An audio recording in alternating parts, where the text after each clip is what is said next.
I'm not a fan of double-blind studies. I think there are too many variables are being left out. I would not take any advice from anybody, no matter who they are, no matter what their background is, unless they've experienced a raw food diet for themselves. When you leave out the processed food, all the ultra-processed food, you're not eating 3 hours before you go to bed. You're not snacking in between meals.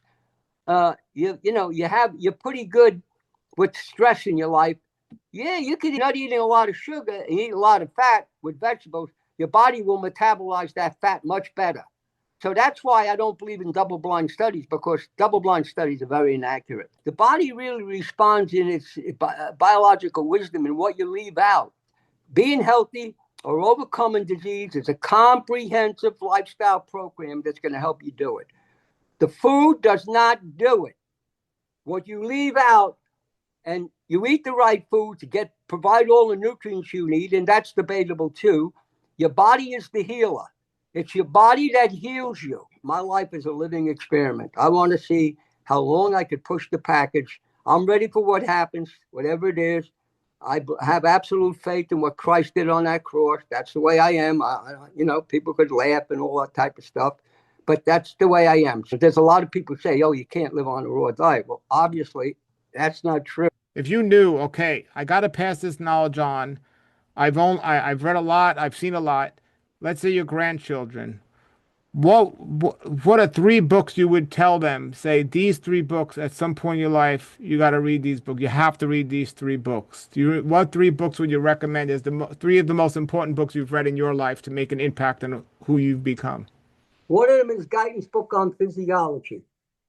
You got to understand, how the human body really works. Then,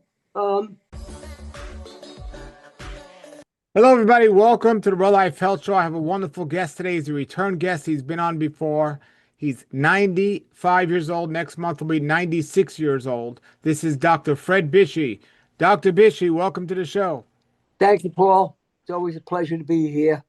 I love what you're trying to do. You're trying to bring truth and enlightenment to the public, and there's so much. The problem is there's so much confusion now, and I like the way you're trying to work through all the confusion and give people some choices so they'll be following the reality and how to be a healthy, to live a healthy life. I'm not a dogmatic guy, Paul. I don't really think that everybody has to do everything the way I do it, because there's other ways to do it and you can be healthy. So I'm very happy to be here and to share my thoughts and what my experience has been over the last 65 years. Well, there's so many different aspects when it comes to health. And one of the things people are so confused about these days is nutrition, because with the popularity of the internet, there's so many people saying so many different things. And like you said, there's not just one way to be successful. But there are some key elements to be successful that you've taught me over the years and you've practiced in your own life. And so I want to discuss a couple of them, even though different ways to do this. One of them is the concept of eating too much or overeating. So regardless of how somebody decides to eat, if they eat too much, they're pretty much not going to be healthy. So can you explain the importance and what it means not to overeat? Well, the human body is it's a miraculous borderline. It's a miraculous organism that I believe in God. I'm a Christian, that God created. And it's unbelievable. It's self-healing, self-regulating. It's extremely sensitive. And there's a certain point when you get enough to eat in that meal and you go beyond that, you're putting your body into a different chemistry. So overeating is a real problem, especially in this country, because eating is like an Olympic event. You go into some of these restaurants, like I have some beautiful restaurants around here, and you go into some of these restaurants. I'm a very social person. I go out with all kinds of people that are eating different things. I don't try to convince anybody they should be changing their dietary lifestyle. So I see the portions that are served in some of these restaurants. They're really enough for 2 or 3 days, and people are eating them and going back for seconds. And people are wondering why we are probably the sickest industrialized country in the world with the most advanced medical science, and we're doing the most double-blind studies. I'm not a big fan of double-blind studies. I think there are too many variables are being left out. And every time I hear somebody say we're going by the science, I get very, very cautious because the science is not that simple. I go by the science, how the human body really works. I've tried a lot of different things, my own body, long-term fasting. I remember years ago when a professor said that you couldn't go more than 15 days without food. And I knew that was wrong because I had already gone. I think you had already interviewed me years ago. I was on coming to a conclusion of a 30-day fast. So I think overeating is one of the main problems. And if you're on a real good diet and you're overeating, you're losing a lot of the benefits. And what I remember as an example, my own mother, I think I told you this story many times. We were very poor immigrant people. And, there was 9 of us in the family and didn't have a lot of money, was during the Depression in the 30s and just pre-World War II. So my mother had to really, start from scratch. She never opened a can. We had a garden.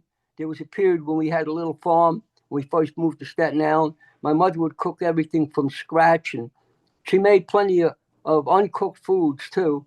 And I watched my mother, and she had a friend named Valeria, who they came to this country together. That's how they met. And I used to watch them eat. And my brothers were all big, strong guys that ate quite a bit. And I watched my mother and Valeria eat. I was shocked. They used to eat maybe a couple cups of food 2 or 3 times a day, especially Valeria. I mean, she was just a very small person, and they never ate a lot. And I said to my mother, Mama, I said, does Valeria eat enough? Because she used to come and stay with us during the summer a lot. She had a boarding house in Harlem. In those days, it was different. And she says, Freddie, don't worry about Valeria. We come from a culture where people do not eat a lot. And so I used to watch them. And my mother lived a very stressful life. My mother died 2 weeks before she was 101, and Valeria was 105. And so you don't need all the food that they're recommending now in this day and age. And that's one of the main concept that I have lived by. You hear people talking about caloric restriction. When you're eating the right type of a diet, you don't have to practice the type of caloric restriction that a lot of people are talking about. If you're eating a plant-based diet, you can eat all the vegetables. Vegetables don't have a lot of calories. And I don't focus on one part of my diet. People say, Freddie, what about the sugar in fruit? Are you worried about the sugar in fruit? No, I'm not worried about the sugar in fruit. Of course, I'm not a glutton. I don't bombard myself just because one particular fruit is in season. I don't sit down and eat till I can't walk no more. It's utterly ridiculous. And I learned a lot of this. I learned from experience. I realized that you do have to eat a certain amount of food if you're an athlete. And there was a period that I was a competitive athlete. And when I was a young kid, I was 200 pounds. At this height here, I was a weightlifter and everything, and I was very, very solid. And I didn't eat tremendous amounts of protein. I ate the type of diet that my mother had brought us up on. And to make people think that you have to eat tremendous amount of protein to be strong and yet to have a good physique is a mistake. Now, of course, it depends upon what your objective is. You see a lot of these guys now that are bodybuilders, and only God knows what they're using. There's all kinds of testosterone there, trend of growth hormone that kills people. They're dying young. They got big physiques. If that's their objective, that's entirely up to them. My objective in my life is I know that knowledge is power. I've studied many, many different things. I believe that the way the body is designed, we are designed to live a very, very long life. But there's many things in our life that we don't have no control of. That's why I believe in fasting and prayer. I'm a big proponent to that. And I believe that there's certain things that we're exposed to. You get up in the morning, you see this dust all over your car, and they know that what's a lot of stuff that's in here is not conducive to being healthy. And I believe that the human body is an awesome, awesome piece of equipment. And what you leave out is extremely important. If you're eating a lot of good things and you're not leaving out the bad things, your body is not going to react the same way. And that's what I do. I'm very, very, very, very disciplined about what I leave out, and it's not hard.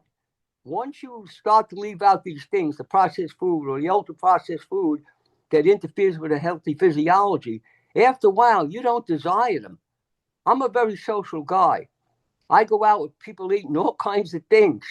It's amazing. And, of course, people think I'm odd, but they know me now. They know what's going on, and they see that it obviously is working with me because, I move around like somebody that's half my age. I have no problem doing just about anything. I still practice Qigong. I do the martial arts. I believe in a lot of things that I believe should be spoken more about, like hyperbaric chambers. I was just in a hyperbaric chamber the other day. I know how wonderful they are, and things like EWOT, exercise with oxygen therapy. These things help people. EWOT is fantastic to retain your cognitive ability. But a lot of people don't know what to believe anymore. There's so much information in social media now that's controversial. That's why I don't get on social media that much anymore, because I don't want to be part of the controversy. I don't want to be another a voice out there that's proposing something that people don't know whether to believe it or not. So overeating, everybody knows somebody that overate, and they probably live to be 90 because of medical heroics. But I don't recommend overeating. You got to have dominion over your appetite. Well, how does somebody know? They don't know they're overeating, but what are some parameters, like what's overeating for a Well, person? you should walk away from the dinner table, feeling like that you could eat more. When I sit down and eat, I walk away from the dinner table or wherever I'm eating. Sometimes I eat out in the back here, I'm right on the golf course. I'm blessed. I'm living in a paradise here, and I eat a certain amount. I put a certain amount of food out, and that's enough for me. As long as I got the vitality, the energy to live the high quality life they want to live, that's fine. Like, for instance, I'll give you an example. Many years ago, I had a very bad car accident. You know that. I'm lucky I'm walking. I could be a cripple. And I was very heavy into exercise. I boxed when I was in the military and everything. I can't get my right arm up in the air. I probably should have had surgery on my arm, but I couldn't work out no more the way I did. So that's when I got into long distance running. So I got into long distance running, and I'm the type of guy, of course, I was a dyslexic when I was a kid, and I could never, measure up to my own expectations. So no matter what I did, I always had to do better. So I wanted to run marathons and further. So I trained very hard. I used to run 50 to 70 miles a week. And every 2 or 3 weeks, I would do a 22-mile run. I used to run from Cromwell Avenue to the end of Highland Boulevard. You know what you know what that is. That's 11 miles one way. And I even did it in snowstorms. But when it came time to run in a marathon, I couldn't run the way I ran in my training runs. So, and now, of course, everybody was talking about. A lot of people were talking about fruit. Don't eat a lot. Don't eat too much fruit. The sugar is bad for you. You know what I mean? So I was kind of listening to some of that information. So I wanted to do it. And I looked real good. I had lost a tremendous amount of weight. I was down to probably what I weigh now, I weigh about 138, between 138. My body weight's always the same. So what I did, there was a guy named David Castilli from the Farmingham Institute that I read and spoke to somebody from the Farmingham Institute, and they said that it's very, very important that after you train, there's a 45-minute to a half-hour window where your body don't secrete insulin. So you could load up on the carbs. So when you did run, when you did do a long run and you wanted to run at a fast pace, you could able to do it. So I started to do that. I wasn't eating a lot of fruit. you know me, I don't eat a lot of, I don't overdo things. So I was eating maybe 2 or 3 pieces of fruit. So then after I would do a hard run, what I did, I would eat maybe 4 or 5 pieces of fruit. Well, in 2 weeks, I ran a fast marathon. So I needed more fuel. I wasn't putting enough gas in my tank. And then I got into longer distance. And what I did, I would eat along the way. I would take a little piece of banana, melt it in my mouth, a date, because you need a lot of energy to run 8 or 10 hours. So I don't believe in half the things that people are being told out there. I don't think it's conducive to be good health. And when somebody says, "Oh, we're going by the science," okay, well, I don't go by these double-blind studies. They're not for me. And of course, you know how I feel about the scripture. I think it's all in the scripture about how we should be eating. Our bodies has not changed since the very beginning of time. We're exactly the same. And if you don't mind if I go there, do you mind if I go there? I don't mind at all. Okay, in Genesis 1:29, it tells us what the perfect diet is for our physiology, for the basic anatomical design of the human body. I believe, maybe I was foolish, but I believe that, and that's what I go by. And of course, in Genesis 9:3, when God released man to eat meat, that was about 1,200 years. So in that period between up into Genesis 1:29, according to the scripture, people are living hundreds of years. So from Genesis 9:3, and this question, I saw something on video that somebody was saying the Bible says that God made a mistake in the beginning and now we have to eat meat. So from Genesis 9:3 to the time of Ruth, about 1,400 years, lifespan went from hundreds of years, just check it out, down to 120 years. I believe that. And that's what I studied science, I was fortunate enough to study it with some Europeans. I learned about fasting people that had specific ailments. And I still go by that. I go by what our physiology is. We're not lions, tigers, or big cats. We're not designed to eat the type of diet that a lot of people are being told to eat. Can you do it? Any diet where you're leaving out the processed food, the ultra-processed food, it's going to be an improvement over the standard American diet. Any diet. I remember during World War II, there was a woman in England. They were the Germans were sending V1 and V2 rockets into England, and people were in bomb shelters all the time, probably like what's going on in Israel now. And they weren't getting enough food. And I'll never forget this story. Somebody told this woman to get a couple of 50-gallon drums and plant potatoes in the drums. Well, the woman was a type 2 diabetic and she had arthritis. And she did that. I don't know the exact story, but I had followed it for a while. So all she ate was potatoes.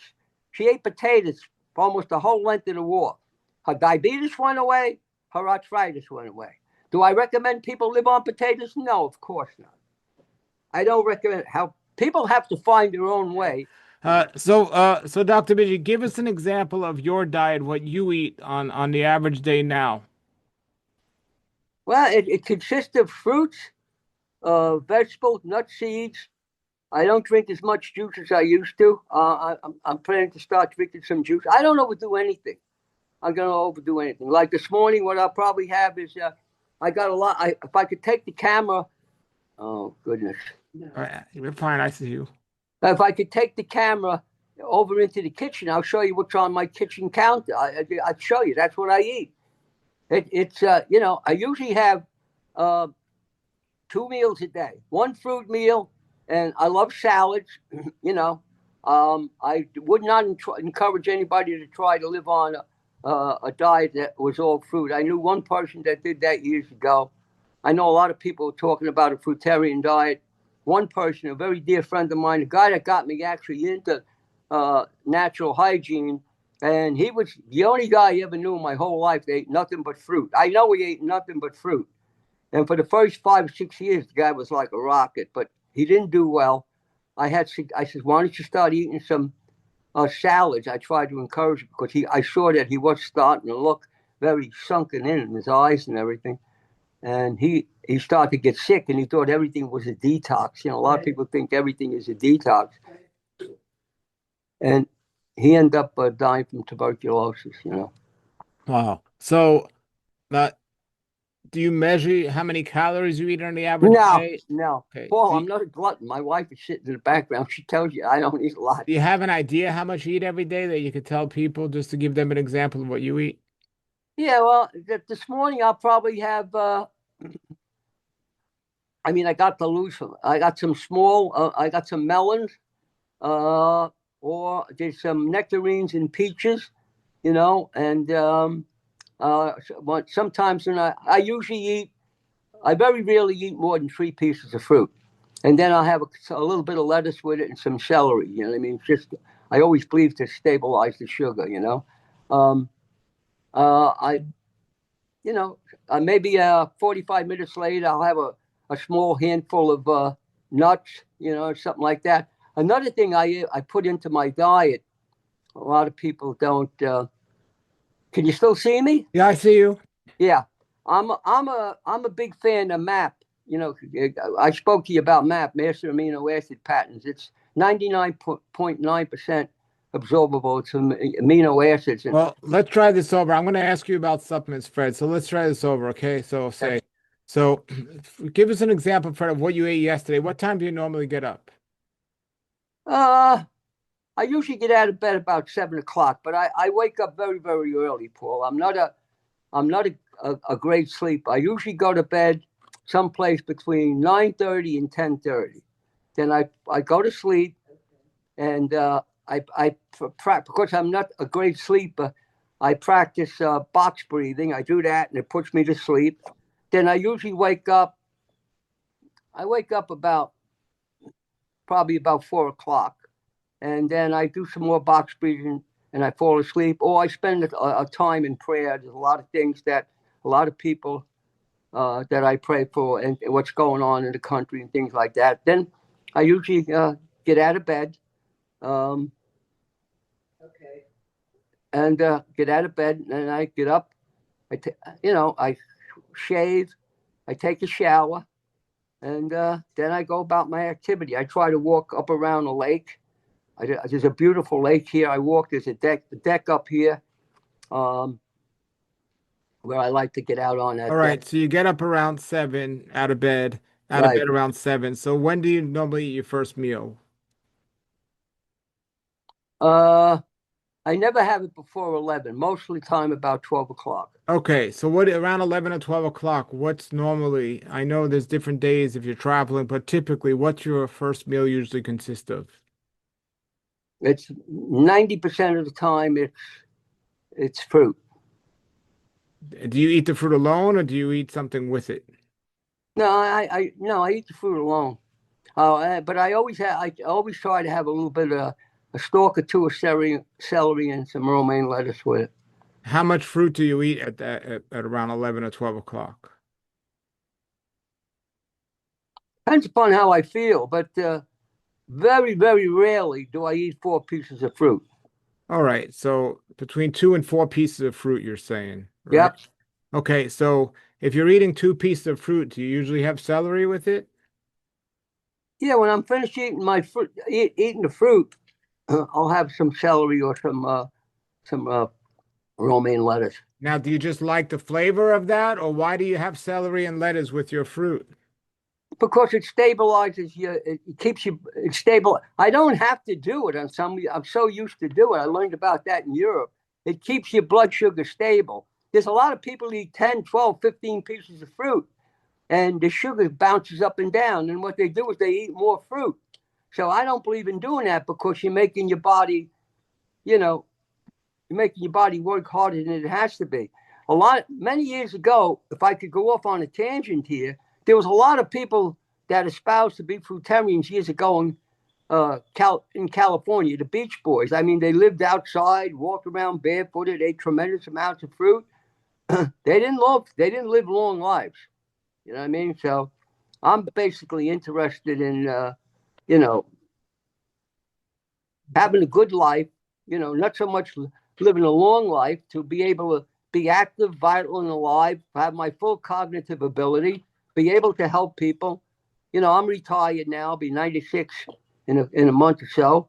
And but I will help somebody if they're serious, because you can help people with serious health problems, but that does not work the way people think it works. You know what I'm saying? That Sure. works. The way I approach that is different than a lot of other people. Okay, so you have your fruit and then you have a stick of celery if you have two pieces of fruit. If you have four pieces of fruit, do you have two sticks of celery or I is it just always have a one? little bit. Yeah, you don't need a lot. You know what I mean? Okay, but the more fruit you eat, do you eat more celery or is it just No, no. okay? So it's usually a stick of celery. Yeah, but sometimes I'll have a smoothie. Since you sent me the moringa, I never had a moringa. I mean, moringas. Oh, and I also include Irish sea moss, and now I used to, some super green powders. I had people that made a super green powder for me, but I think I'm going to stick with the. I just gotta. I mean, I thank you so much for sending me that moringa, but I'm not going to be dependent on you. I'm going to find a good quality moringa, and I'll use some of that. You don't need a lot of this stuff. Everybody Yeah. thinks you have to put 3 or 4 tablespoons of everything, and no, you don't need a lot of that stuff. Okay. So, but for a long time, you've been having fruit and you have some celery or lettuce after that. Now, when you would have your fruit in your first meal, did you always have lettuce and celery, or is that something you added on later? No, I've been doing that pretty much my whole life. Okay. Oh, I'm not neurotic about anything. If I miss a day or two of something, I don't, I don't think I'm a bad boy. I don't get hung up about stuff. You know what I'm saying? Sure. Now, I know. Listen, I know you can go a long time without food because I've done it. of You know how course. long I've gone without food. You know what I Now, mean? I now, don't. absolutely. Now, there are a lot of people that are eating fruit and, as you know, as part of their diet. So if you're eating so you don't eat more than four pieces of fruit a day. If you're a very active person, and of course I know it depends on a person's lifestyle and their age and everything, but if you're an active person, do you think it's a overeating if they eat more than four pieces of fruit a day, or No, no, not at all. No. okay? So Your how body can handle. If you're an active person, you can handle a lot more.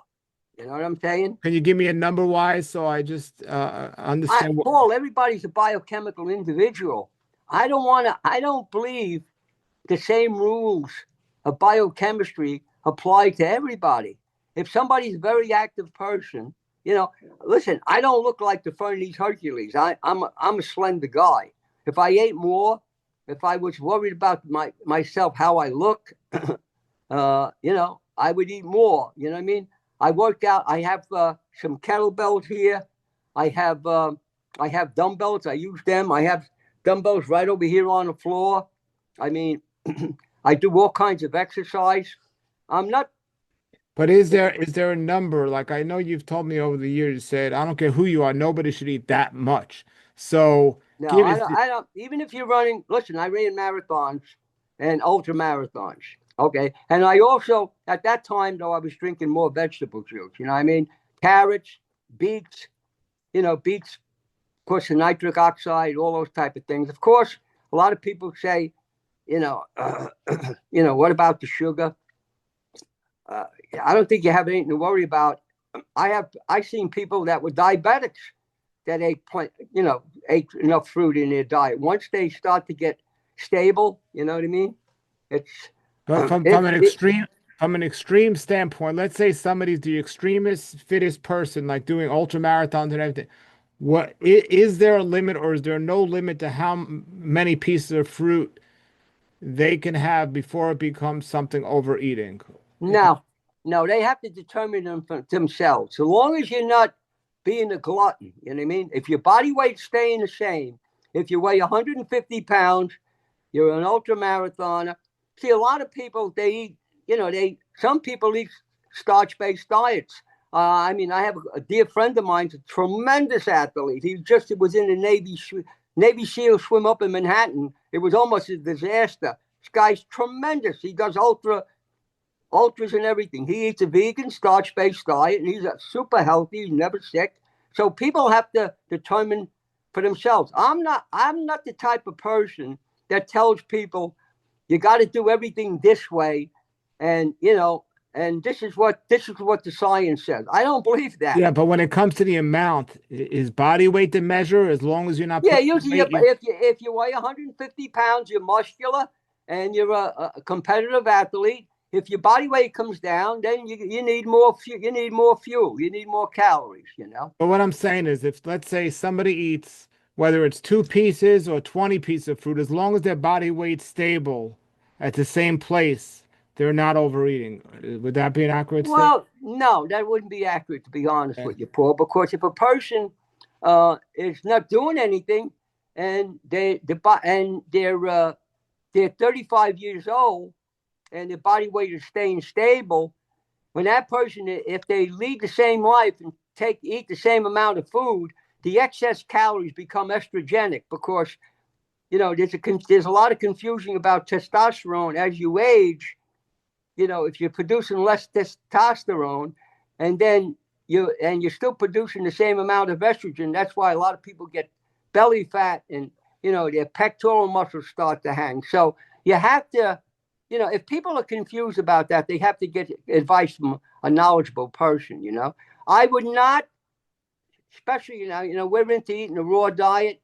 I would not take any advice from anybody, no matter who they are, no matter what their background is, unless they've experienced a raw food diet for themselves. That's the way I look at this. Because many, many years ago, when I first went on a raw food diet, there was a very, a scientist that said I was not going to live a long life, that I was going to die young because I wasn't going to be getting all the nutrients that I needed. Well, I didn't believe that. I didn't believe that then, and I don't believe that now. Now, maybe I am going to die young, but don't forget I'll be 96 in a month. Well, I know a lot of people are promoting an all raw diet that aren't all raw, so I understand what you're saying. But I know two particular people I'm thinking of who I've interviewed recently. One of them is does a lot of fruit, but he's fit, and the other one seems fit, but he doesn't do any fruit. He recommends a diet with more of a higher fat, more nuts and seeds. So, I mean, can they both be right? Can they both be Yeah, wrong? right. Yeah. Remember, Paul, the key is the body. The body really responds in its biological wisdom and what you leave out. If you're leaving out, that's what I'm trying to say from the very beginning. I'm not dogmatic about how to do this. But of course, when you leave out the processed food, all the ultra processed food, you're not eating 3 hours before you go to bed. You're not snacking in between meals. You're pretty good with stress in your life. Yeah, you could eat. There's people that eat more fat. And when you say more fat, depends upon what you're talking about More too. nuts and raw fat, nuts and seeds, pretty much. And avocados. Yeah. All right, if you eat them with a salad, I mean, I don't recommend that you sit down and eat 3 avocados. Well, I could tell you about an experiment I did to show what happens, how the body is. I won't go into that. Maybe we can do it another time because I experimented by eating more sugar and not eating no fat. Because when you're eating a lot of fruit, your body can't metabolize the same amount of fat. But when you're not eating a lot of sugar and you eat a lot of fat with vegetables, your body will metabolize that fat much better.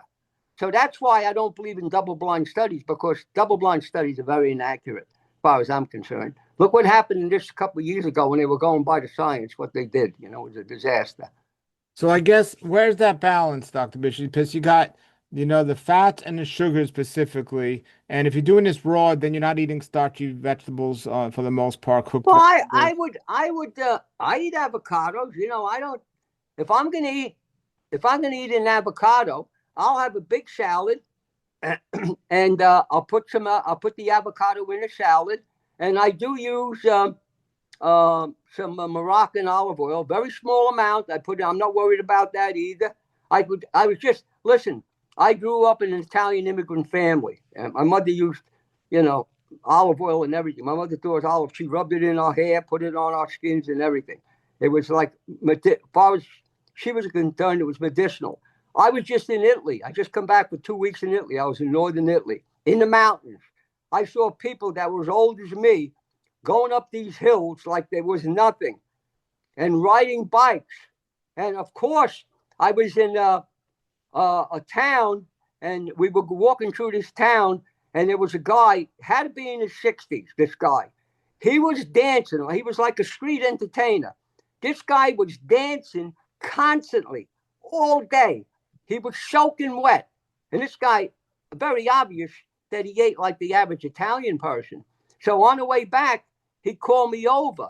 And, I like to dance. So I called him, and I was dancing with the guy. I actually put it on the video. So I was able to jump all over the place and do a lot of things. And I don't think people have to do it the way I do it. Sure. All I got to do, as I say, is to leave out the ultra processed, the processed food. Don't eat more than 2 or 3 meals a day. Don't eat before you go to bed. If you have to eat animal protein, which I'm not encourage people to do that, then you keep it down below 15-20%. You always eat the concentrated food with your vegetables. That's the way I recommend people. I see people recover from unbelievable things. Of course, if you have advanced disease, acute disease, you need a good physician. You need a good doctor. I'm not against people going to doctors. Like, look what happened to me. I broke my back, right? I had to go under the knife. I had to go under surgery. You know what I mean? The doctor was a wonderful doctor from Hospital Special Surgery. You know what I mean? If I didn't have him, I think I'd be in serious trouble. But, he gave me, my wife and I was concerned about general anesthesia. He gave me 2 days physical examination, 2 cardiograms, and he told my wife, "Don't worry, your husband has the physiology of a 50-year-old man." And I was 94, I guess. So what you leave out is the key. Don't get caught up in all the controversy. You have to eat this. You have to eat, 2 apricots and 1 banana. Don't get caught up in that. I know how you think. And ask God to give you wisdom and discernment, and that's what I do. Do you have nuts and seeds in your diet? Yes, I do. Yes, I do. Do you limit them yourself personally, or do you eat as many as you want? No. I don't desire a lot. I have dominion over my appetite. You know what I mean? I do eat them. I would say 80% of the time I eat sprouted nuts and seeds. Okay. They're sprouted. Okay. I mean, if somebody was eating handfuls and handfuls and cups of that's no good. If I ate that much nuts, I'd have to go to sleep after I ate, or I'd have to be drinking water constantly. Of course, a lot of people being told they don't have to. If they're eating this type of diet, they don't have to drink water. I don't believe that. I think water is critically important, especially when it's warm. I think that's critically important. What do you think of some of the mistakes you see people making that are trying to eat a vegetarian diet or a raw food diet? From your experience over the years? Well, I think what they do is they don't realize it's all controlled. Everything is chemical and everything is action and reaction. So if you're the type of person who likes to eat specific foods and you're overdoing it, I don't recommend people go on a fast unless they go on a supervised fast by somebody that's really competent and doesn't have an agenda. There's certain people that I wouldn't go to get a supervised fast, you know what I mean? But there are people I would go to. But I used to supervise my own fast. But I would, or you could drink some juices. Don't forget what you leave out is the key. If you're drinking, some green juices and you're leaving out everything else, based on what you're leaving out, your body's going to go to a detox up to that level. Then what you do is you have the discipline to leave everything out, because in 4 to 6 weeks, you're going to lose your cravings for those wrong foods. They just go away. As I told you, I eat with all kinds of people. I'm a very social person. I go out with people that are eating everything but the kitchen sink. As long as I could get a salad, I get a beautiful salad. That's why I'm very lucky. There's a lot of Italian restaurants around here where they make great salads. Then there's another place that I like to go to Seed to Sprouts. Everything was organic there. It's a great place. They make great green juices. And, I don't try to attract attention to myself. This is not about me. I try to support people through their journey, through their healthy journey. I don't make people feel bad about what they're doing. Of course, if somebody questions me, I tell them how I did it, the struggles I went through when I was young. I'm a very lucky guy to be here. I mean, some of the struggles that I went through when I was young, I was in the military. I mean, I had a terrible accident. I'm lucky I'm not crippled. It's a miracle I'm not crippled. So, and I give all the credit to God and my diet that I recovered. I had to move out of the house. We had a very bad mold condition in the house. We had a sewer back up. Luckily it was downstairs. I was the only one affected. I almost died from it. The mold causes you to be vulnerable to secondary diseases. Being that I was so healthy, the secondary diseases were so entrenched in me, and I had no symptoms. So that's another story in itself. Sure. But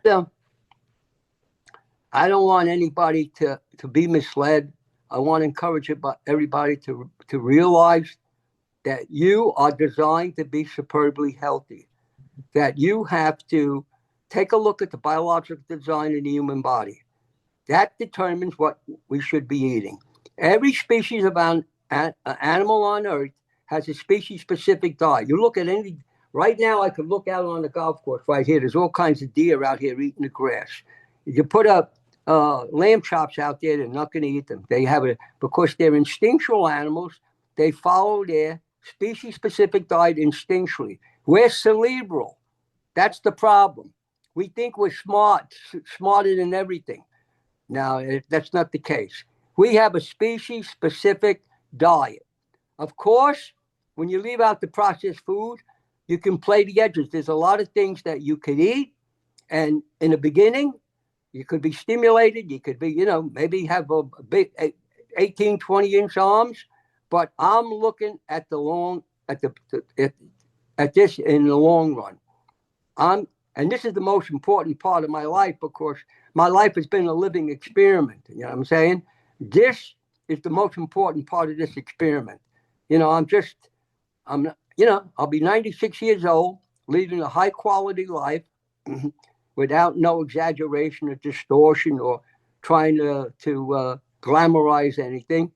I want to see, with the remainder of my life, the time I got left, what kind of quality I can maintain, what kind of information I could provide for the average person that's out there to help them on their healthy journey so they could do well in their life. They don't have to do what I'm doing.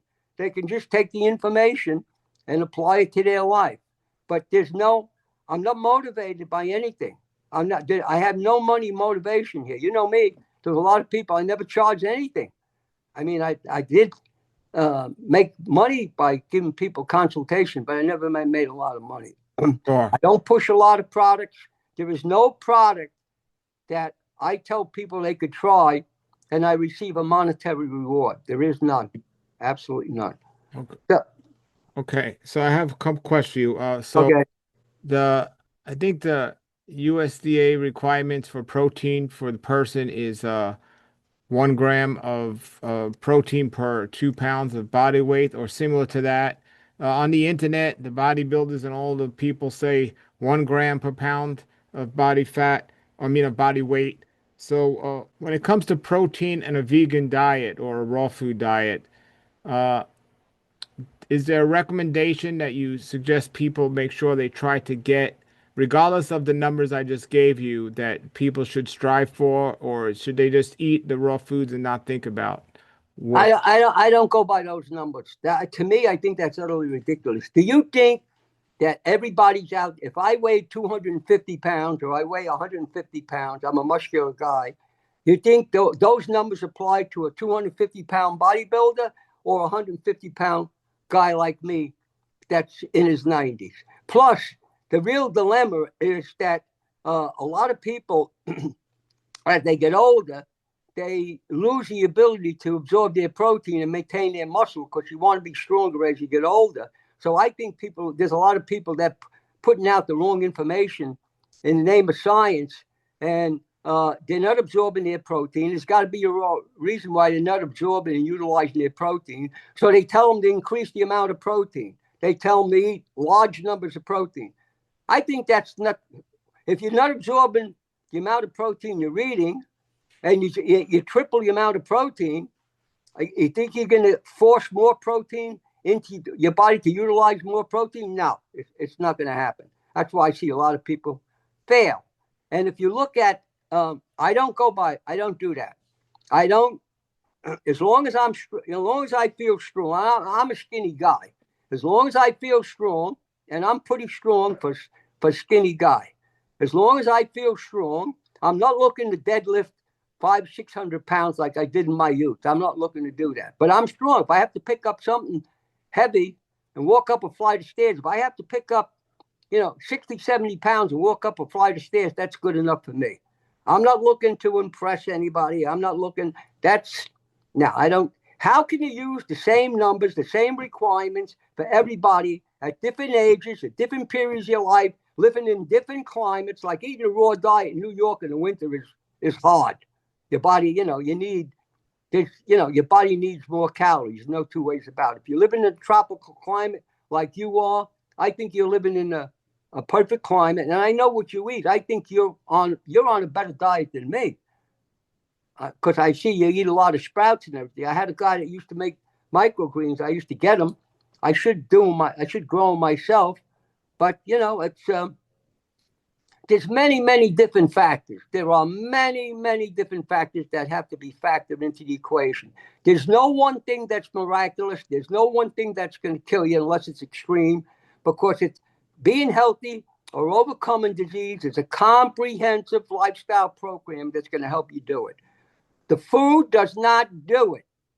What you leave out, and you eat the right food to provide all the nutrients you need, and that's debatable too. Your body is the healer. It's your body that heals you. A lot of people make you think that, if you eat a lot of oranges, you're going to get more vitamin C and you're going to be, no, it's your body. Your body has dramatic healing capabilities. And especially as people get old, they lose those healing capabilities. They lose the ability to absorb and have enough protein so they can stay strong. There's ways to overcome that. There's definitely ways to overcome that. The body, you could take two people that are 90 years old, and you could take a person that's 90 years old, biologically, from their lifestyle, they could be 50. Take another person that's 50, biologically, even though they're 90 chronologically, biologically, they're going to be much older. It's different. You know what I'm saying? The biological age, chronological age are not the same thing. That's why they're using the same number. How can they use the same number for all people?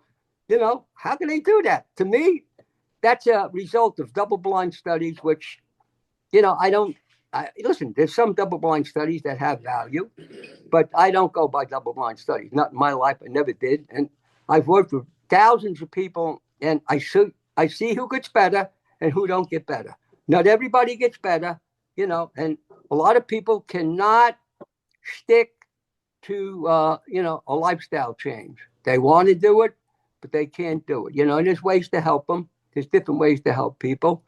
There's other things, there's a lot of things out now that are the rage, the ice baths, and there's all kinds of things going on, you know what I mean? So Sure. I don't buy into a lot of stuff because, you get somebody there's a flash on the internet. They've been doing something for, 5 or 6 years, which is nothing when it comes to longevity. We're talking about 30, 40 years, Sure. So tell us about blood work. Do you suggest or think people should be checking their blood work on a regular basis? And if they do, how do they know what to read? Because somebody who's on a raw food diet, Well, if you're on a raw food diet and you're healthy, you're not going to come out in your normal ranges in your blood work, Should you even check if you're on a raw food diet, your blood work?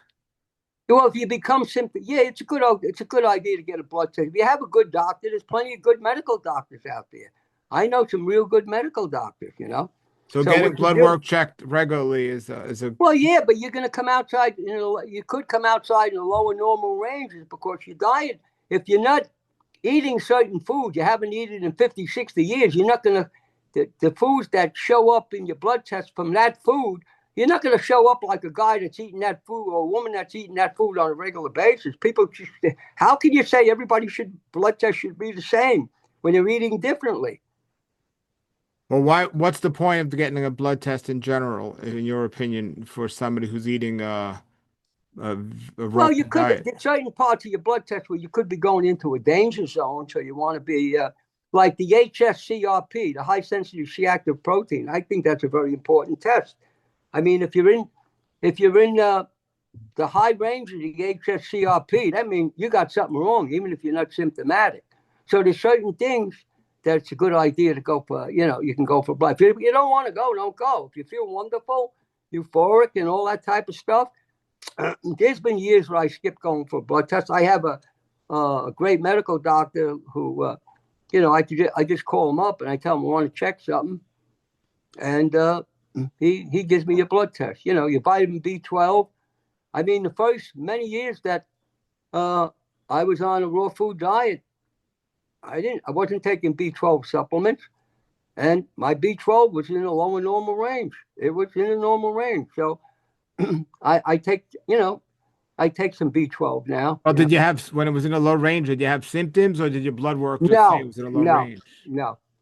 I had no symptoms. So like I know somebody else I interviewed who's been a long time raw foodist. He says he doesn't supplement B12, and he says he doesn't care if he's lower in a low range. He just doesn't feel he needs B12. What's your opinion to people that think they don't need vitamin B12 supplementation if they're on a raw food diet? Well, I think I mean, that could be the case. I don't know who the person is, probably a great person, but I think that I can't, I think a lot of people let their ego get in the way. And I think it's wise to always err on the side of caution. So that's what the conclusion I came to. If I take methylcobalamin or vitamin B12 2 or 3 times a week, what does that mean? It make me a bad guy or whatever it means. And it could, don't forget, my life is a living experiment. I want to see how long I could push the package. I'm ready for what happens, whatever it is.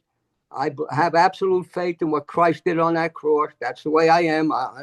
People could laugh and all that type of stuff, but that's the way I am. So I faced that a couple of times. My wife could confirm that, but I was ready, and I'm still here, and I'm still thriving. So I don't let any of this, what's going on in the world today, make me anxious. It's not going to happen. You know what I mean? It don't work with me.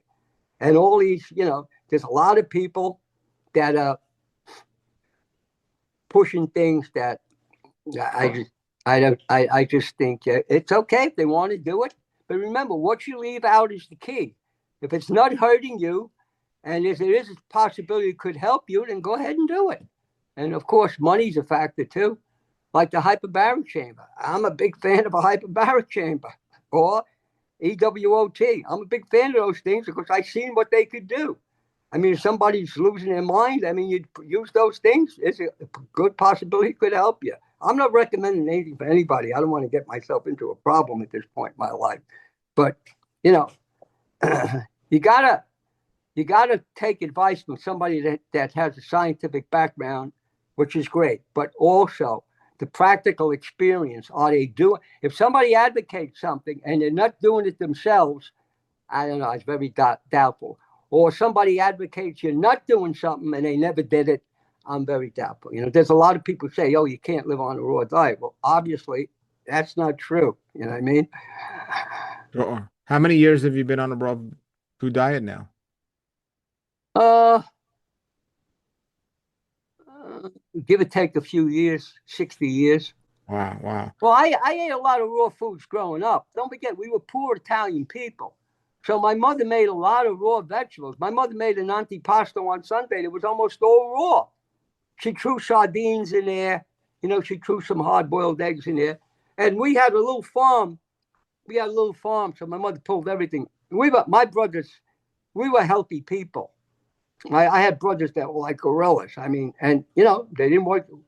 I see my oldest brother carry a log of an oak tree down because we had to cut up our wood and for use for heat and start for the fire to warm up the house. I see my brother. They had a big 2-man saw, and they used to cut the trees up. I see my brother carry a log that had to weigh 500 pounds on one of his shoulders, rock it up onto his shoulder, and carry it down the street. And in those days, our family ate a lot of cornmeal, polenta, uh, ate beans. You know what I mean? We didn't eat a lot of meat because we didn't have the money. My mother bought the cheaper cuts of meat, like she ate, kidneys and things like that. Sure. You often mention the specific diet for us, species specific diet. So in nature, there are certain animals that uh maybe like, for example, I mean, the dinosaurs, some dinosaurs were vegetarian dinosaurs and some dinosaurs were carnivore dinosaurs. And Mhm. I guess there are some species maybe of monkeys where some are vegetarian and some are carnivore. So why not the humans? Why are some not carnivore and some are frutivore? When you say species, can it be divided like that, or is it across the board species? This is the way they are. This is the diet. No, you have, as humans, you have, don't forget, we're cerebral animals. We have the ability to make choices. We're not instinctual. And there's a window there of what people could eat and, be relatively healthy or to be extremely healthy for a long period of time. The choices you make in that window, that's why I know people that eat some animal protein in a plant-based diet, and they're doing well. Now, if you're striving to live as long as you possibly can in this environment, which is, we know this is a toxic environment, I recommend that a person go to a plant-based diet. Now, a lot of people eating the carnivore diet, but there's nothing new about the carnivore diet. There's nothing new. This has been done many, many times. Atkins did it, and that people that did it failed. You lose tremendous amount of weight. You're being stimulated by the night. Don't forget, when you eat the flesh of an animal, you're ingesting a nitrogenous waste that wasn't removed and eliminated. So it's like drinking a cup of coffee. So you're stimulated. Let's see what happens. Listen, I wish everybody well. I want to learn too. Maybe I want to learn from people too. I want to, I won't be here, but let's see let's see what happens to people on this diet, carnivore diet, see what's happening to them 30, 40 years from now. Well, here's I what I think think. this. Oh, go ahead. Go ahead. You think? I think, listen, I've seen this before. This is nothing new. Sure. In the Bible, it says in Genesis 1:29 that the food for man was fruits and vegetables, but it also said the food for animals was fruits and vegetables. And that being the case, if that's so, why did God create some animals to be carnivore? Oh, that's in the fallen world. But later on, if you believe the Bible, I don't have all the answers, Paul, but I believe that, you know, in the afterlife, everybody's going to be compatible and food is not going to be the main issue. You know what I mean? A great point. And it says in the scriptures also, in our daily prayers say, as it is in heaven, also shall it be on earth. So if we're going to be vegetarian in afterlife, why not be vegetarian now also, just to fulfill that, right? Yeah, well, Paul, all you got to do is look at the biological design of the human body, intestines, the teeth, the stereotypical eyes, and it's very evident. Optimally, we're not designed to eat animal protein. We don't look like a lion, a tiger, a leopard, or a big cat. That's basic. It's pretty hard to get around that. You know what I'm saying? There's no two ways about it. When you look in history, all the people that were warriors, all the people that made the best warriors were the killers in battle and everything. They ate a lot of animal protein. They had massive physiques, but they didn't live long lives. All the philosophers, all the people, whatever culture, India, whatever you talk about in the Greek culture, all the people that lived long lives, they were thin people that ate a diet that was more conducive to enlightened consciousness. Anybody who's been on a raw diet for 15, 20 years and been doing it strictly, they know what happens to their consciousness. Your mind opens up. That's why a lot of people think that's spirituality in itself. No, that's the way we were designed. That's something that can happen to everybody. Your mind becomes sharp as a razor because you're giving the body a chance to react in a way where you're going to get peak efficiency out of your body and out of your brain. This is all available for everybody. People that, addicted to their food, that have a gluttonous appetite. I mean, you could, their minds don't work as well as they should. You know what I'm saying? There's people that are brilliant. There's people that are brilliant people that um, might not be eating a good diet, but that's not the type of brilliance I'm talking about. They might be good in physics or some form of science. I had a brother that belonged to Mensa, and he thought he could do whatever he wanted. He thought he was going to take a bunch of vitamins. And, I was a dyslexic, and he said, best that you listen to me. I'm the genius in the family. Well, he died relatively young of cancer. Do you think it's possible that somebody could be on a vegan diet and be healthy long term without taking any supplementation? It's possible, but why take a chance? I believe in error on the side of caution. Why take a chance? If you have to take a vitamin B12 and some vitamin D, there's a lot of evidence showing that there's people that live in Florida and Hawaii for some reason or other, they're not, they need some vitamin D. You know what I mean? I believe in a lot of other things too. I believe in, I love the ocean. I used to run in my book, you see pictures of me running down near the ocean. I used to run down near the ocean all the time. And, you could run barefooted. I remember there was a guy that ran a marathon from Ethiopia. He ran a whole marathon, New York City Marathon, barefooted. I mean, I never saw nothing like it. Well, couldn't somebody say, with the philosophy of why take a chance, couldn't somebody who's consuming a small amount of animals say, I would go vegan, but why take the chance? I'm going to eat a little bit of animal products to make sure I'm getting a wide variety of nutrients. Why take the chance and leave this out? Couldn't somebody use that philosophy as well? Yeah, if they want to, of course. I mean, what, I mean, what are you getting on a diet with animal protein? Let's say, for example, on a vegan diet, you got people talking about essential fatty acids and protein and B12. Well, if somebody ate a vegan diet and added, let's say, a can of sardines once a week, that might give them Yeah, if that's what they want to do, by all means, you know what I mean. I don't do that. You know what I mean. I don't take anything for the omega-3s. I don't take anything. I well, do eat flaxseed, hemp seeds, and things like that. And I don't eat a lot of them.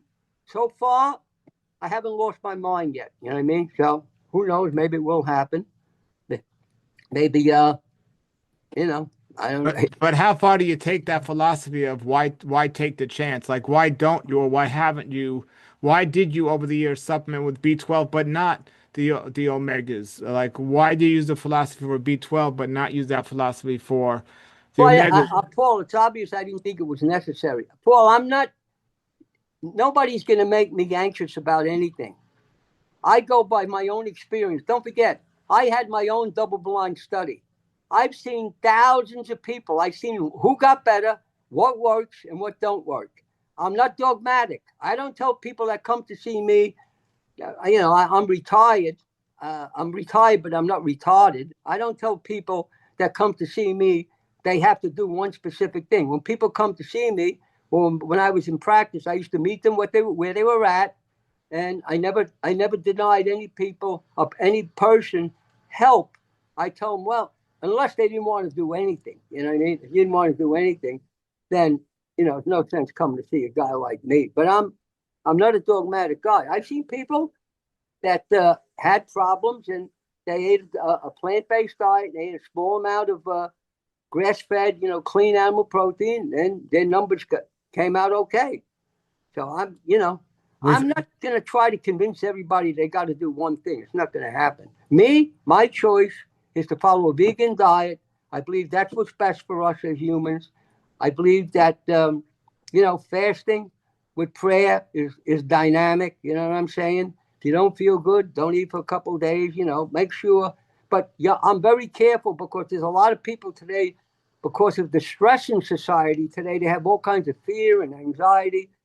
I think it's not a good idea to push those people beyond what they're capable of handling emotionally, psychologically. I've seen people put people that had anxiety on long fast. They're dangerous. I wouldn't do that. You know what I mean? I don't, okay. I don't think long fasts are necessary anyway. Repeated short fasts supervised by, there's people out there that are very good at it. There's people out there that are not good at it. They push people into situations what they can't handle. Some of this stuff can get dangerous in the hands of the wrong person. Can get very dangerous. When somebody's looking to do a long fast supervised, what do you think they should look for in terms of making sure they got the right person? Well, they got to make sure that they got a person that has supervised many fasts and never lost anybody on a fast. A lot of people can't claim that. If they fasted 20,000 people and they lost one, I wouldn't go to that person myself, because you shouldn't lose anybody on a fast. Well, isn't that how, unfortunately, how some people should learn? Like if you do lose somebody, okay, now you got to change something up. But if they're No, not, I don't believe that, Paul. I got to disagree with you. That's all. okay, At whose expense? You mean you're gonna? No, I don't believe that. No, you lose somebody. What about the person you lost? I mean, you're not trying to lose somebody, but you got to make the adjustments according to your It's track not record. necessary. With the right knowledge, it's not necessary to lose anybody. Period. Why? It's not necessary. And There's nothing mysterious about this. There's 72 places in the Bible where it tells you to fast and pray. I believe, you know me. You know how I am. sure, I believe yes. that. Now, when it comes to the raw food diet specifically, a couple more questions before we let you go, and I appreciate your time. So, when it comes to the raw food diet specifically, we know there's some diets that include some cooked food, like the Hallelujah Acres diet and Joel Furman's way of eating. But then there are places that also advocate 100% raw, such as Hippocrates Health Institute or 80-10-10. From the raw food diet 100% perspective, for those people that are looking to do that, have you seen over the years one way more better than the other in terms of like Hippocrates versus 80-10-10 versus natural hygiene, or have you, through your experience, have you seen one be more successful than the other? Uh, it depends. It depends upon the person. Like natural hygiene, there was a lot of disagreement years ago, and there was a lot of people that were not truthful about what they were doing themselves. And there were a lot of people that were pushing a fruit-based diet, other people pushing a starch-based diet. And of course, when you're leaving out the processed food, both camps are going to get good results. The Hippocrates diet, I have a great amount of respect for Brian. The Hippocrates diet is a fabulous diet. My only question is, can people stick to it when they go home? It's a great diet. The 80-10-10 diet, that works too. But I don't believe, I get a little, apprehensive when I hear people, they're not open to learning themselves. You know what I mean? So we got to be open. Science is knowledge and wisdom is never ending, today. And there's a lot of information out there that we can still learn from. I know a lot of people now involved with AI, and somebody told me they looked up on AI about a raw food diet and said you can't live a long life on a raw food diet. Well, obviously that's wrong. It's all based on the information that's in the database. So you got to be very, very careful. And I think a guy like yourself right now, you're exposed to all these different opinions. You can't let, there is no 100% absolute answer. So anybody that's looking for 100% absolute answer for everybody is going to be very, very frustrated. I'm not that type of person. You know what I mean? I I know what it takes to heal a person.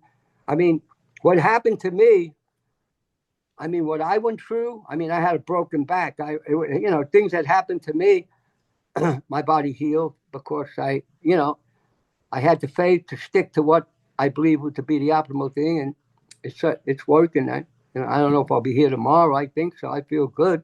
In fact, I'm feeling better as time comes on. The longer after that surgery, the better I feel. all right, two or three more questions, then we'll Okay. end. So, I tell everybody in this stage of my life, I tell everybody, do what's working for you when it comes to diet. My question to you is, and the question I give to them is, here's the question is, how do you know what you do is working? So how does a person know if the diet they're eating or even a lifestyle of living is working. We know the obvious signs, like if somebody's in a hospital, a heart attack, that's not working. But how does the average person know if what they're doing is working or not? Well, there's a lot of people today that are not leading a good lifestyle, and relative to their age, I mean, they're drinking coffee. They might be drinking a little bit of alcohol because they think the resveratrol is good for them. So they're being stimulated, so they feel good, and people go by their feelings. So as long as they don't feel anything, they're not depressed. They got enough energy from stimulation, so they think they're okay. But if they go for a blood test and their HSCRP is like 18 or something like that, they got a real problem, whether they could feel it or not. So that's kind of a complicated question.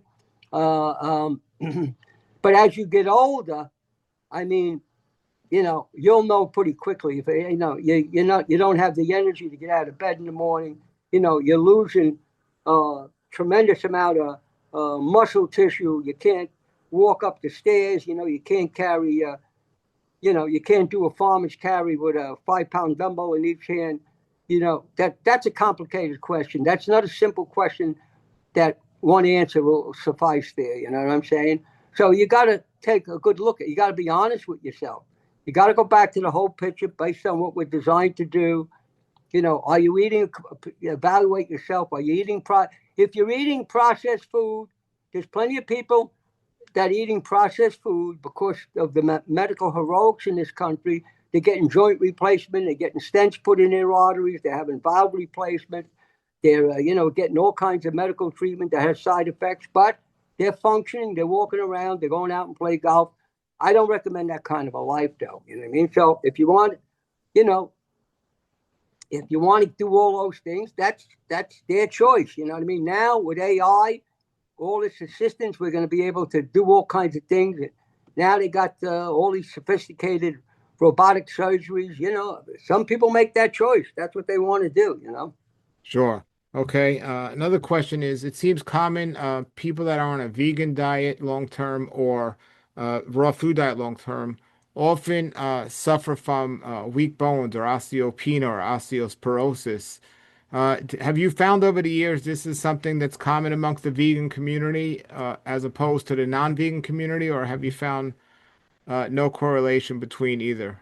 Yeah, I think there does seem to be more vegans that seem to have bone density issues than there should be. I mean, I think that's because they don't understand what they're doing. They don't believe in the resistance exercise are very, very, very, very important for anybody, no less a vegan. And a lot of people that are vegans, they become, not a lot, some people become like some of the old time natural hygienists became frail, and they weren't into exercise. They weren't doing that much exercise, and they weren't looking at the whole picture. And I believe it's very important that resistance exercise is extremely important. There's uh, there's research now that shows that you take a lot of people that are frail and you make them do a few resistance exercises. And I seen somebody there's a gym here. I seen somebody at the gym the other day, an elderly woman. She was doing a tricep exercise. I think she had a 1 pound dumbbell. That isn't going to really do anything. You got to be able to, under supervision for somebody that knows what's going on. You got to do like any place from 6 to 8 reps. You got to use enough resistance without hurting yourself to stimulate, you know, the you're getting stronger, and if you're following the right time, you're getting, all everything that you need to put on to put some muscle on. I see at this point in my life when I do the exercises, if I when I'm consistent, I see an improvement in my strength. It only takes a couple of days. I start to see an improvement. Don't take long. Uh, Sure.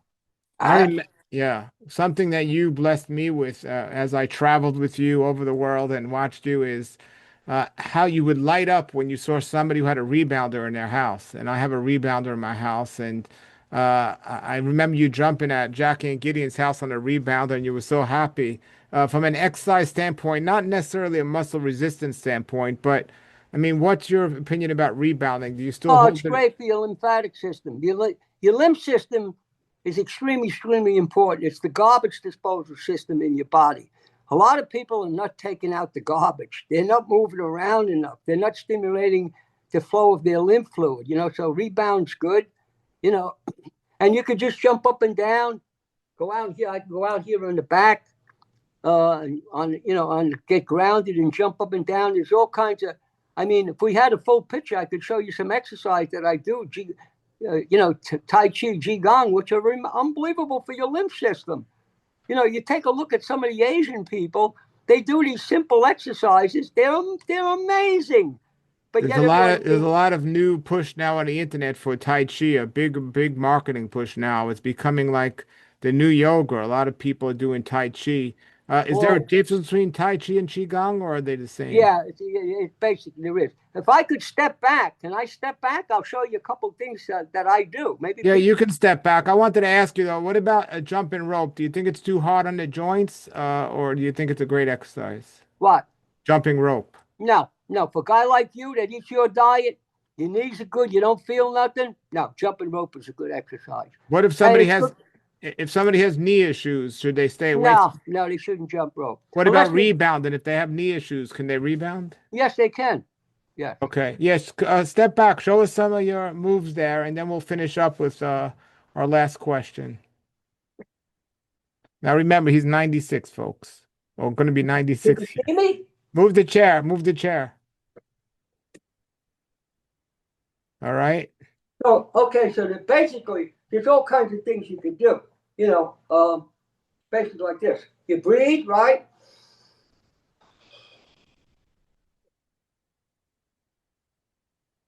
Then the other ones like this. You go like this. You go like this. You breathe in slow. The slower, the better. Then there's other ones you can do like you go like this. You go like this. You go like this. And then this here, like this. This is tremendous. You do this just do this one exercise. Then you go like this. You go like this. Keep your head up so you don't hurt your neck. Then you go like this. These exercises. When I was in Italy, a woman, her back was hurting. I just had to do this one thing. She was able to go through. See what I'm doing? Don't forget, these exercises, they do not take your energy. You build energy. You're building your chi. Exercise, working out with the weights. If you're not eating correctly when you get old, it can leave you exhausted. Now, It's taking your energy. what category would you of the cardiovascular, stretching, and muscular building exercises? What category would you could put Tai Chi and Qigong in? I think they're right at the top. I think if you do it the way I do it, you do it for hair. I just showed you something very brief. Yeah. I think that's one of the keys to my success. I think it's very, very important. Like when I go out, one of these days, we'll do a video while I'm walking. We'll go up to the lake. If it wasn't that I had this, very serious back injury, I mean, I can run, but the impact is not good for me. You know what I mean? So Sure. I don't want to do nothing stupid, which Sure. capable of doing something like that. Sure. Well, in closing, Dr. Bisci, thank you so much for the time. And I know you're pretty much retired now, so there's not a place for people to contact you, but you have an amazing book that's out called Your Healthy Journey, and everyone can get it on Amazon. I highly recommend it. It's his 60 years of raw food experience and just life experience in this book that's amazing and covers way beyond everything we spoke about. I'll put a link below, but get it on Amazon. Paul, let me interrupt you. Don't forget the book that I wrote with Gabriel Cousins and Brian Clement and Victoria Skovinsky. Our Yeah, elders speak. that one's called Your Elders Speak. Our elders speak. Our Elders Speak. Basically, there's a little difference of opinion, but we're basically all on the same page when it comes to what you leave out. So, Sure. and there's a lot of good books out there. I'm not just pushing people towards my book, but you got to look at what the parameters. If somebody recommends some outlandish thing, that if somebody Okay. tells you that you have to eat 6 meals a day and eat animal protein with every meal, I would say run the other way, to be So honest with you listen, in your great wisdom, you. Right. you have grandchildren now. Yes. And you don't know how long you're gonna live. You might live 10 more years, you might live 2 more years. I Nobody don't knows. know. Nobody knows. But That's here's in my God's question hands. is, if you knew, okay, I gotta pass this knowledge on. I've read a lot, I've seen a lot. Let's say your grandchildren. What are 3 books you would tell them? Say these 3 books at some point in your life, you got to read these books. You have to read these 3 books. What 3 books would you recommend as the 3 of the most important books you've read in your life to make an impact on who you've become? One of them is Guyton's book on physiology. You got to understand, how the human body really works. Then, you've written a number of good books. I do think my book is a decent book because it emphasizes what you leave out. And I don't want to, Joe Furman's written a lot of good books. Everybody's written, there's a lot of good books out there. So I don't want to, I'm not putting anybody down. I'm just saying that, you got to have your own experience. I don't believe in putting somebody. Look, years ago, there was always somebody that was the rage. I remember there was a time when everybody jumped on the Atkins diet and you lost weight. But, basically it was like the carnivore diet. But, those people didn't do well. Atkins, I doubt if he fell on the ice and hit his head. Just don't. And there's a lot of the old time raw fooders that they said, they, died in a swimming accident. No, a lot of them died from natural causes, based on what happened. I think what happens with a lot of people when they get old, when something goes wrong, they falter and change their diet. Like when I had the accident, everybody wanted me to eat more protein to heal with the same thing. No, I didn't do it. And I think if I had listened to them, I'd be dead. That's the way I look at it. All right, Dr. Bisci, thank you so much for your wisdom. What would you like to close with for the people to hear? And we'll do another interview another time, but what would you like to close with in leaving information with people? Well, I think it's very important that you that you do your research, of course, read a book like Guyton's Physiology, get an idea how the body really works, and then be very careful that you don't put one person on a pedestal because you think they're some kind of a genius or something like that, because they could, lead you down the wrong path. And I think there's people out there that are honestly, trying to find out the truth. Like we discussed that fellow, Brian Johnson. I think he's a nice guy, and I think he's trying to help people. I don't agree with some of the conclusion he's coming to, because they're based on science, and that's what's kind of misleading him. But great man, shares everything, you know what I mean? So I'm just telling, make sure you do your research and try to use common sense. Remember our biological design. Anybody comes up with some crazy diet where you're eating, I wouldn't, I don't believe in eating 6 meals a day just to promote muscle growth, because you're not going to live a long life, Sure. Well, thank you again so much, everybody. I'm going to put the links below to Dr. Bisci's book and his books, because he's written several. And thank you again for your time today. Okay, Paul. All the best. All right. I wish God bless everybody out there. I pray that wisdom prevail. They make the right choices in their life. And I wish everybody strives to be the most they possibly can in this life and be a person of service, to practice unconditional love, kindness, and generosity. A lot of people out there that they're not kind to other people. I don't believe that, Absolutely. All right, Paul. Have a blessed day. Thank you. Okay, thank you. Bye. Nature's wealth, good for your health. This is the raw life health show. Nature's wealth, good for your health. This is the raw life health show.